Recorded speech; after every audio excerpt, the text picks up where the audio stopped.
Hello and welcome to EC Electronics. Today's video is a mock test of electronic devices and circuit subject. So I've tried to include a lot of different questions from various areas. There is a lot of important areas from this subject: BJT, MOSFET, tunnel diodes, Zener diodes, a lot of devices, and the characteristics are very important. A lot of numerical questions can come from this subject. So I've tried to include maximum variety of questions in this video. So if you found the video useful, please don't forget to like, share and subscribe. And also you can find the notes of this video in the description. So let's see the questions.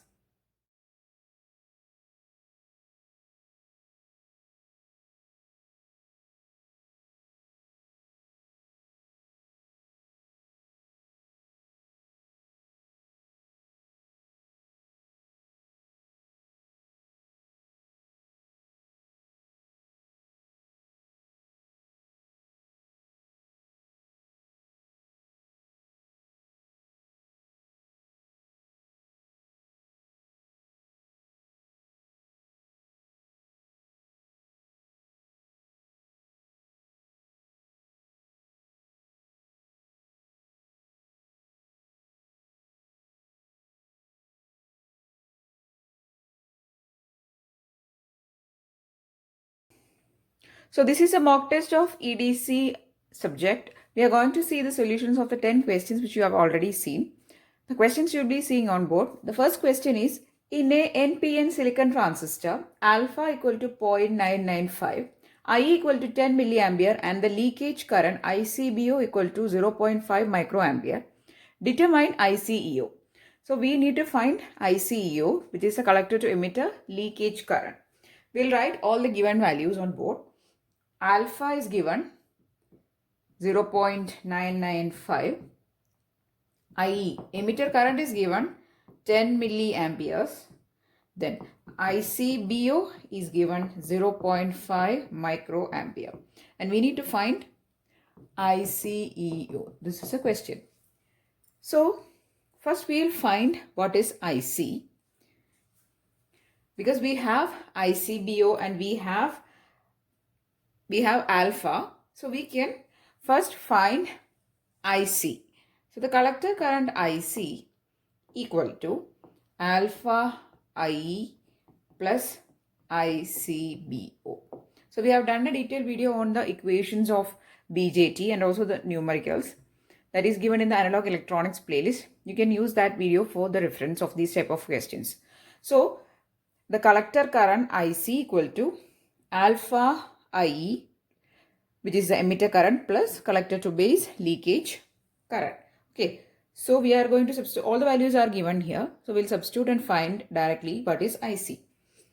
0.995 into 10 milliamperes, 10 milliampere plus 0.5 microamperes. Okay, and if you solve it, you will be getting 9.9505 milliamperes is the value of IC coming. Okay, we don't need IC, we need ICEO. Okay, so we have the value for IC now. Please note it here. Okay, we'll write it here. IC equal to 9.950 milliamperes. Okay. Next, we'll find what is IB. I'll remove this. Now I'm going to find what is IB, which is the base current. Okay. We know the relation IE equal to total emitter current is the sum of base current plus collector current. So from this we can find what is IB. We have IE and we have IC. So IB equal to IE minus IC, that is 10, both are in milliamperes. So 10 minus 9.9505, that is equal to 0.0495 milliamperes will be the value of base current. Base current will be normally very small value. Okay. So here also the value is very small, 0.0495 milliamperes.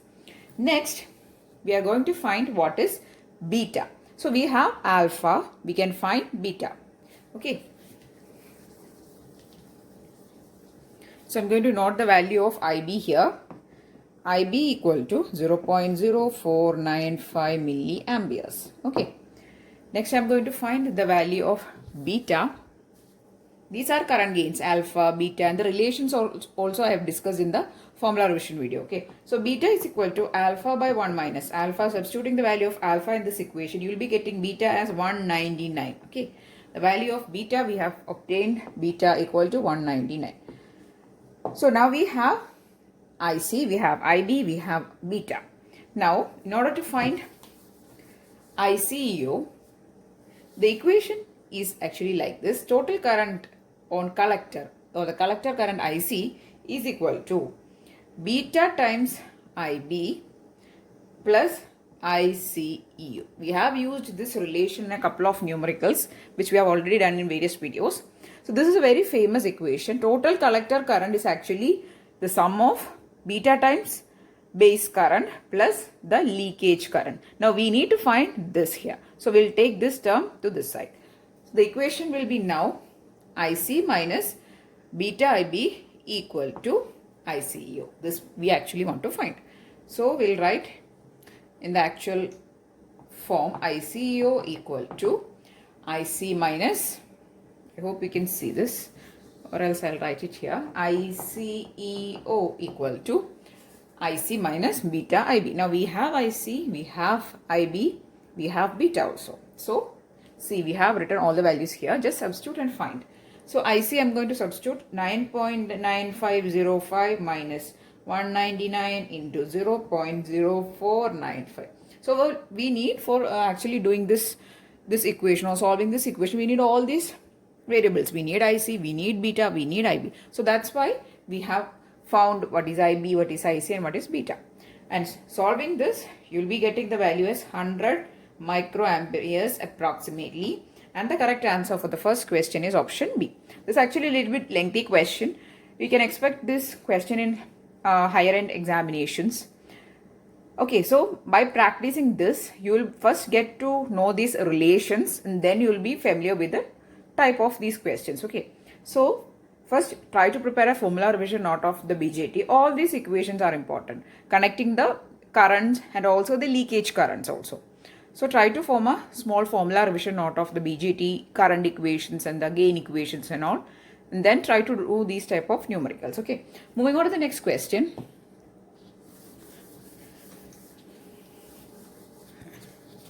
So in EDC you can find a lot of these type of numericals. So moving on to the second question. Second question is comparatively simple question. During reverse bias, a small current develops known as A, forward current, B, reverse current, C, reverse saturation current, D, active current. So the current during reverse bias is called reverse saturation current. Okay. So that is the answer for the question. Correct answer is option C. And the value will be actually in picoamperes. Very minute amount of current will be that. Correct answer is option C, reverse saturation current. Moving on to the third question. Third question is also again from BJT itself. In CB configuration, that is a common base configuration, the value of alpha equal to 0.98, a voltage drop of 4.9 volt is obtained across a resistor of 5K when connected in collector circuit. Find the base current. Okay, so you need to find what is IB. So here again we can use all these relations between IC and IB, and also we don't need in this question we don't need leakage current, so we don't need that equation. We need the simple equations. Okay, so first we'll try to write all the values given in the question. It is given that the voltage drop of 4.9 obtained across a resistance connected to the collector. Okay, so we can call it as RC. The resistance is RC and the voltage we can call it as VC. So RC value is 5K and VC value is 4.9 volt. Okay. Now we need to find what is collector current, and if you have the voltage and resistance, directly you can substitute and find the value of collector current, which is 4.9 by 5K it is.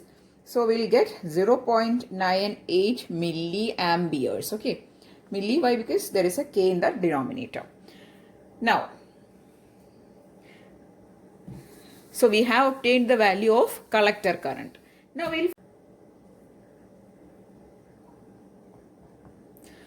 we have IC is equal to 0.98 milliamperes.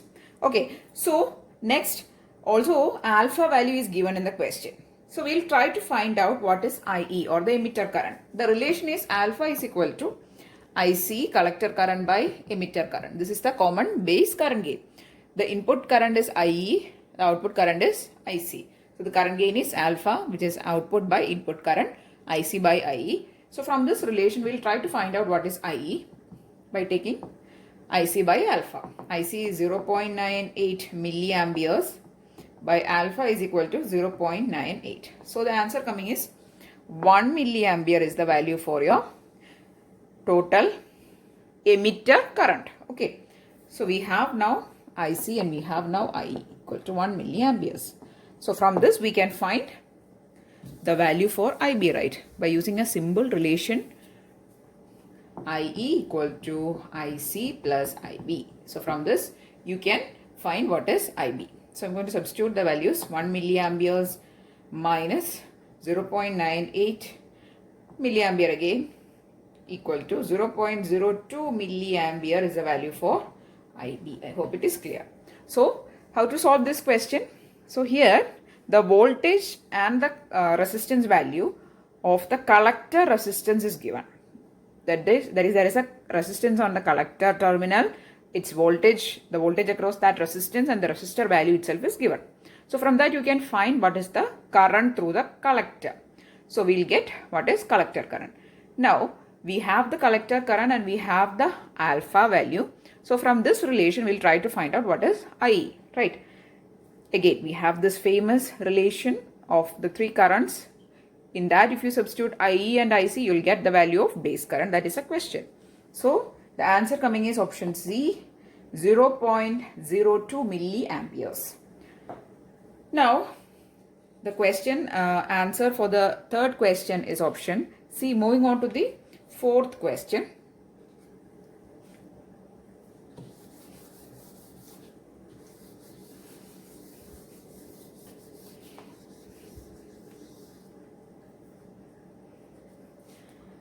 The fourth question is, what will be the output of the following circuit?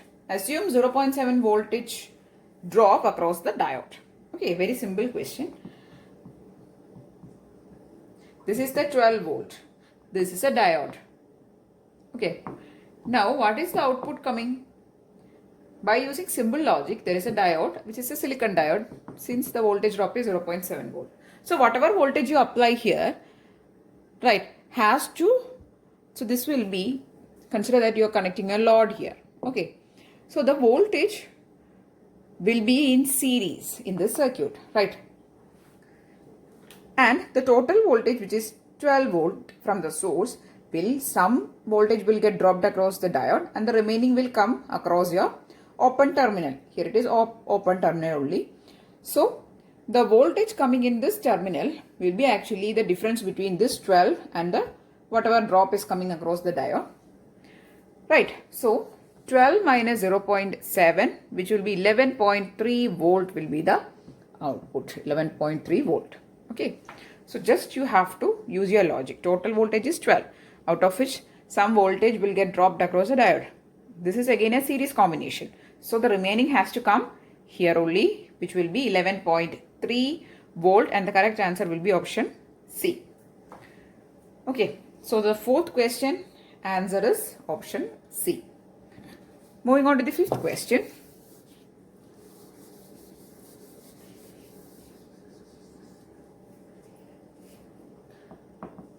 Fifth question is from tunnel diodes.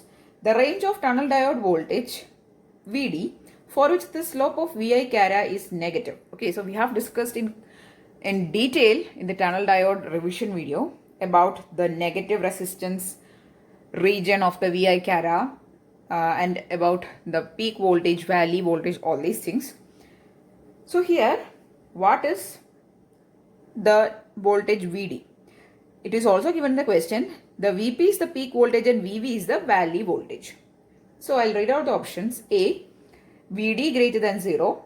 B, 0D less than VP. C, VV greater than VD greater than VP. D, VD greater than VV.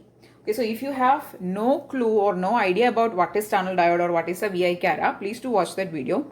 That is the analog electronics playlist. I'm sharing the old playlist in the descriptions. If you want to refer any particular videos, please do watch that video in the corresponding playlist. Okay, here the tunnel diode video you can find in the analog electronics playlist. In that video, we have discussed about all these things. So once you watch it, you will be very familiar with this question. So there is a VI cara. I'll draw the rough diagram. So this is a rough cara of a tunnel diode. Okay. So there is a voltage here, peak voltage, and this is the valley voltage. Okay. So this is the V. This is the I. Okay. So initially the current will increase and then decrease and then increase. So due to the particular nature of the tunnel diode, and this region we call it as a negative resistance region. Okay. So this voltage is VV, valley voltage, and this is VP. So this region in between these two voltages is called the negative resistance region. So how to define that region is actually the question.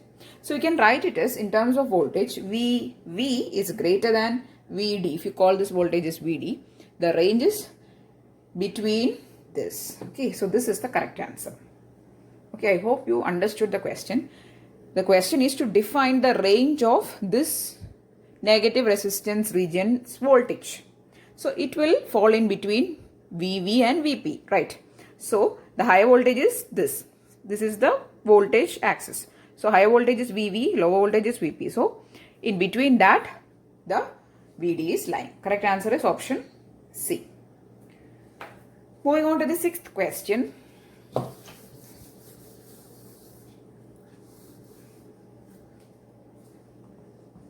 Okay. Which of the following can be used in series with a Zener diode so that the combination has almost zero temperature coefficient? So this question is a theory question. So what combination can be used with a Zener diode so that its temperature coefficient is negative? Options: A diode, B resistor, C transistor, D MOSFET. So in order to nullify the temperature coefficient or the temperature coefficient changes, we use a diode in series with a Zener diode. Correct answer is option A, because diodes have positive temperature coefficient whereas Zener is having negative. So if both this combines, they get nullifies. So correct answer is option A, diode.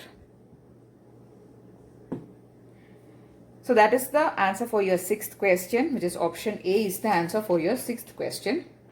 Now moving on to the seventh question.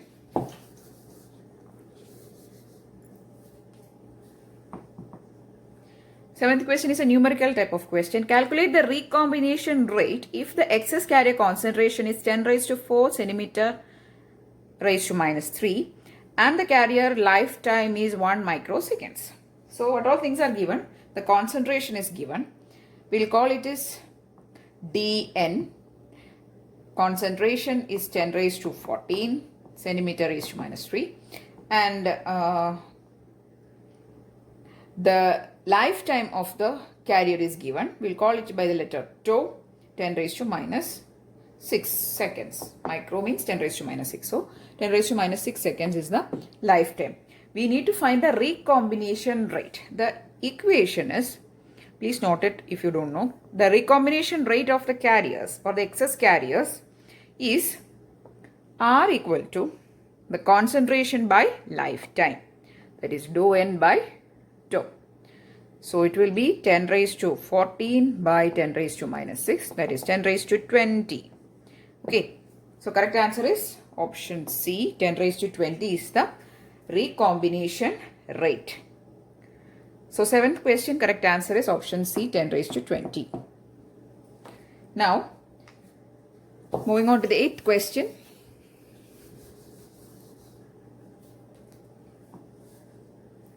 Calculate the diffusion current density. That is, we need to find the current density in this question. It is again a numerical question. Calculate the diffusion current density when the concentration of the electron varies from 1 into 10 raised to 82, 7 into 10 raised to 17 centimeter raised to minus 3 over a distance of 0.10 centimeter, and the diffusion constant D is given 225 centimeter square per second.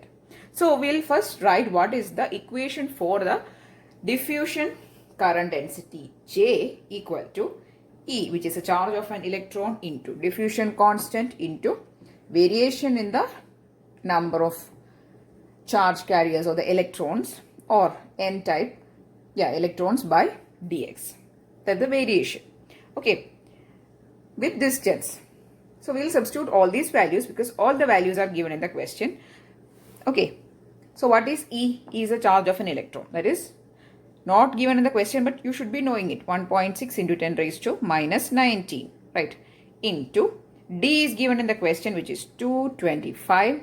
Then into, now this is the change in the concentration. Okay, so it is given in the question that the concentration of electron varies from 1 into 10 raised to 18 to 7 into 10 raised to 17.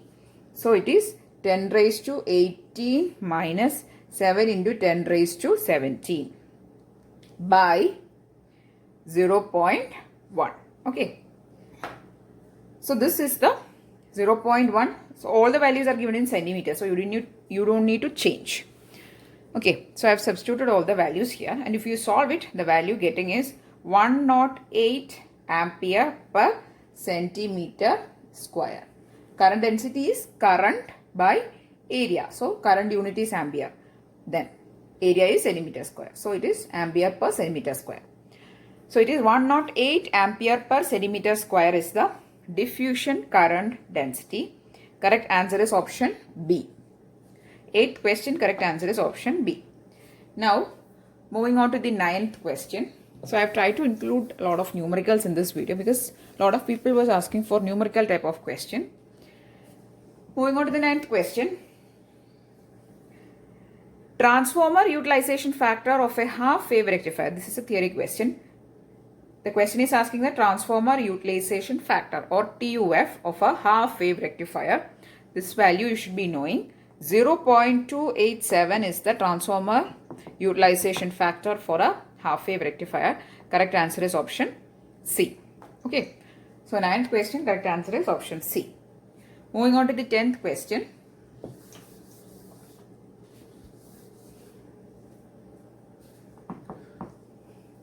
Tenth question is from MOSFET area. For NMOS transistor, which of the following is not true? Okay, I'll read the options one by one. We have to find which option is not true. Okay. A, the substrate is of P-type semiconductor. That is a correct statement. For a NMOS, the substrate is N. The channel is P. Okay, so substrate has to be N-type. Correct answer. Correct option.